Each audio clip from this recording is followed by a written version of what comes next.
Next up's our second speaker. This is Mathew, who is somewhat important in Rostrum, maybe because he joined in 2003. He's a member of the Kalamunda Speakers Club and the Perth City Speakers, also happens to be the Rostrum WA president. You've got here, Matt, that you're a husband, a father, an IT analyst, a guitarist, and a Rubik's Cuber, and that you just do it all.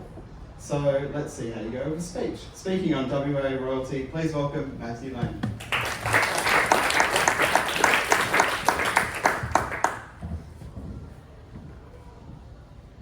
Did you know that WA used to have a royal family?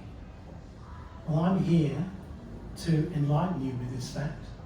It was actually one of the reasons why WA nearly didn't get involved with the Federation of Australia in 1901. WA was the last party to join in with that particular decision. But I digress. Our royal family, we had a royal couple, King Lance and Queen Sheila. Now, Lance might be a popular name now, but back then it wasn't very well known. Although in medieval history, people were named Lance a lot. But I digress. Lance and Sheila had a bouncing baby boy. And it sparked so much joy in their life. And he was born with a spark in his eye. They called him Spark. And he would grow up to be an absolute polymath. He was interested in science and nature and business, anything academic. And he's had such an influence on West Australian society that I think I need to educate you all on the effect that Spark has had on the WA community.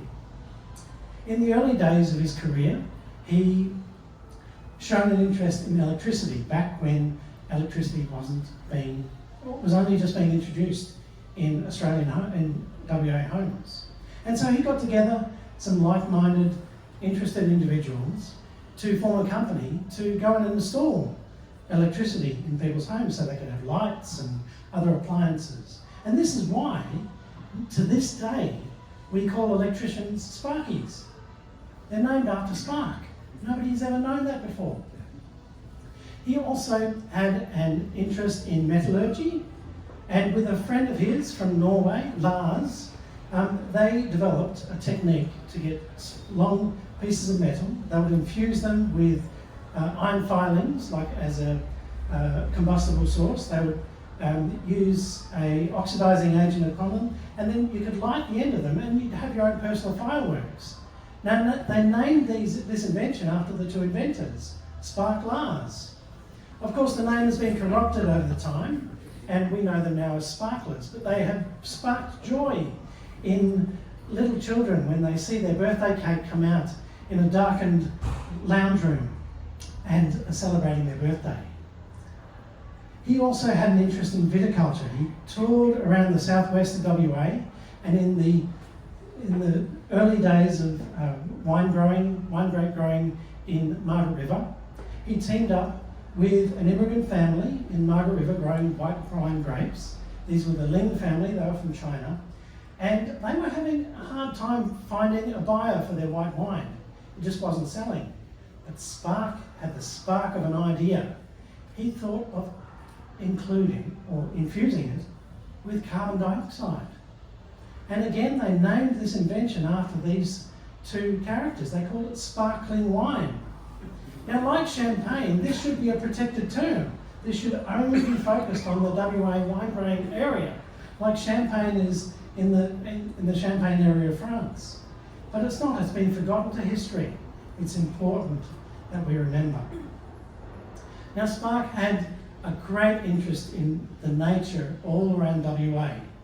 If we think about the trees, he has a fascination with the tall karri trees and the beautiful red jarrahs, the unique chewits and the tingle trees down the south and the bulbous boab trees up in the north. He also had a fascination with WA's wildflowers that would carpet WA all throughout springtime. He petitioned the WA government to set aside a parcel of land in Perth to celebrate these trees and these flowers so that they're not lost to history, they're not lost to development. And it took a lot of time. It sparked a lot of controversy in the WA government at the time, but eventually they came to and they set aside a parcel of land. It was around this time that Spark's father, King Lance, had passed away and he'd inherited his title. But I want to implore you, next Australia Day, to take the day off. It might be your day off as a Sparky. I don't know what you do for a living. Go down and set up a good spot with your picnic rug, maybe a couple of sparklers in your back pocket, make sure the ranger doesn't see. Pour yourself a glass of sparkling wine and watch the fireworks on Australia Day in this unique part of the Perth CBD, King Spark Botanical Gardens.